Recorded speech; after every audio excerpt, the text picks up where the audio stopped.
Oh, it's so good to be free. Hi everyone, and welcome back to the Homestead Challenge. Today we are finally going to be building our garden beds. It got up to 60 degrees here today in southern Alabama. We are in Garden Zone 8B, so that is kind of what we are working with here. We live on a military base in a rental property, so this is going to be my first time ever building a garden bed and using a garden bed, so I'm very excited. But I've done a lot of research and we actually created plans for you. So there's going to be free plans in the description box below. So you can go ahead and check that out. And I'm actually going to go through them here a little bit as well for you, so that can help you out. We are just going to get into it. So if you are interested in beginner homesteading, especially somewhere that's not really a typical homestead, then please like this video and also subscribe while you're there and hit that little notification bell to be notified whenever I upload a new video. All right, so my plan here is to make a potager garden. And honestly, that's just a fancy way of saying a small kitchen garden of things that you can just do that are really close to your kitchen. You can come on out whenever you're cooking, grab some vegetables, herbs, whatever you need to grab. But it's kind of funny to call it that because my yard is obviously very small. So any garden that I did here would probably be a potager style garden. I have a little bit more information about that in another blog post that I will link here as well. But that is the type of garden we were going for. Originally, I had planned on making 3 separate garden beds, but after kind of looking at the sun that's available here in my backyard, we do have a lot of big trees. There's not a ton of sun. So in the one area, I'm trying to compact as much as I can. Sorry, my toddler is playing with the watering can. But, so to condense that, we're actually going to be building one big garden bed with 3 different sections. So I'm going to do a section for my vegetables, a section for cut flowers actually, and a section for herbs. I don't actually think we get enough sun back here in certain spots to do like tomatoes and peppers. So I'm probably going to be doing those in pots or even maybe in a separate garden bed this year. If you would like to see a full video on what I'm planting this year and how I'm going to plant them, then please leave a comment below and let me know. So we actually took a trip to our local Lowe's to get cedar. We decided on cedar because it is just kind of naturally water resistant, and we wanted something that was not treated at all because we are trying to organically garden, and to do that we want to make sure that we're just not adding in any chemicals to the soil that don't need to be added there. So untreated wood is the way to go. You know, unfortunately that does mean that it might not last as long, but cedar is probably going to be our longest lasting option. I actually have a friend who is in an area that has new construction and they have a ton of scraps there, and so she got pine for hers completely free. So if you're looking for something sustainable, scrap wood that's free is probably the best way to go. But we unfortunately didn't have that available to us here, so we went with the cedar route, so that way it'll last hopefully as long as we live here, and maybe we can even move it with us. All right, so I'm going to go through the plans now so you can kind of see what we're working with. Here are the digital plans. You can download these below in the description box. We have the material list that'll list everything you need to either buy or source from. And then the cut list, so how you're going to cut each of those boards if you choose to do the same size that we did. And then there's going to be step-by-step instructions. So we assembled the bottom layer first and then added the second layer on top, and this made it super easy to build. And this should have very detailed instructions for you here. It is a pretty simple project, but just having it laid out makes it so much easier. And as always, if you have any questions, please let us know. You can let us know in the comments below, or you can even email us. Let's get into building. So actually, for the braces that are going to be kind of adding extra support to the garden beds, we are using wood we already had. So that's why it is a different type of wood. If you don't already have it, then you can also buy cedar if you want, but we had some pine left over, so we figured the most sustainable option instead of buying new wood is to just use what we have. Over the clouds, this life belongs to me. And we actually decided to cover our beds in landscape fabric because we already had some left over from another project. We did a rock project all the way around our house because we don't have gutters and there were big trenches, so we put down landscape fabric and rocks. So we already have a bunch left over. Something more economical you can do is actually lay down cardboard. It's a great option.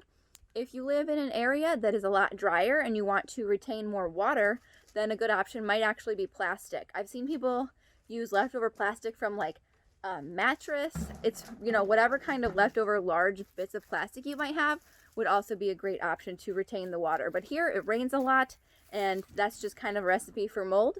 So we're going to do the landscape fabric to keep the soil in, hopefully keep some weeds and critters out. We will see. Fairy dust in hand, love's in high demand. I got some, there's plenty here to share, 'cause I am fly. So I actually decided to rescue these little guys from under where the beds are. Dandelions are actually really good for you, and there's a lot of different things you can do with them. I know so many people drink dandelion tea. It's not really my thing, and honestly around here I'm not sure what kind of chemicals have been sprayed in the past, especially in our front yard. They will come around and spray, so I'm going to rescue a bunch of them before they spray. But I'm actually going to be making these into soap bars. So definitely a nice use for dandelions. If you'd like to see that video, then definitely give this a thumbs up. I'm living in the moment, every breath I breathe. I'm gliding higher, alive and free. I let the good things all just roll right into me. Wait a minute, that's not right. Let's back this up a little bit. This is why you print out your free plans first and look at them while you're actually building. Okay, now we're going the right direction. Of hand, imagine life is under my command. So something I just thought of that I should mention is we are building these directly onto the ground, and we are under, we're completely aware that this will kill the grass, but when we moved in there was no grass at all.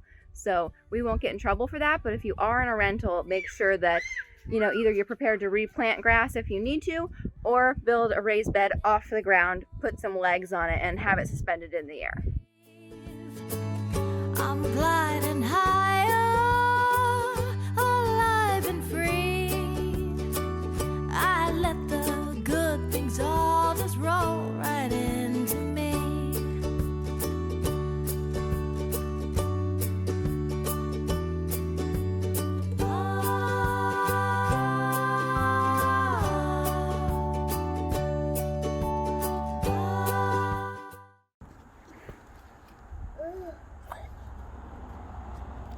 Hi. Can you wave hi? Hi. Hi, kitty.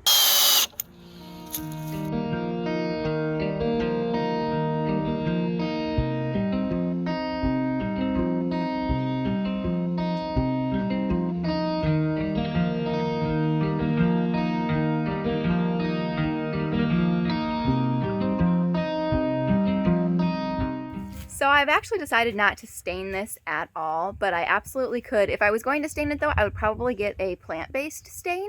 Maybe I'll go back in later and stain the outside if I really decide that I want it to look prettier, but I think I just like the look of the natural wood as it is, and I don't want to be adding any of those chemicals in. So even if I stained it, I probably wouldn't put a sealant on it because I do want to just use the natural properties of the cedar. So that's why we are doing it that way, but you can absolutely stain it if you wanted to.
as I'm sure you saw, I had to bounce out because my little one was ready to go inside and relax and have a bath. So my husband finished it up for us, which was probably better because I think he did it faster with us not here. But I am so in love with the final product. I don't know yet if I'm going to stain it like I said, but we will see what happens. I really hope that this video was helpful for you. If you have any questions at all about building it, please leave them in the comments below. And, you know, if you are interested in joining this challenge with me of working our way toward a more sustainable life, toward a more homegrown, homemade, from scratch life, then please subscribe and join me on my journey. I really hope that this is motivating some of you to join along with me, and let's do this thing. Until next time, friends. Oh, it's so good to be free. Your rules don't apply to me, no. I blow away all the pressure to measure up to what don't mean nothing. Oh, it's so good to be free, yeah.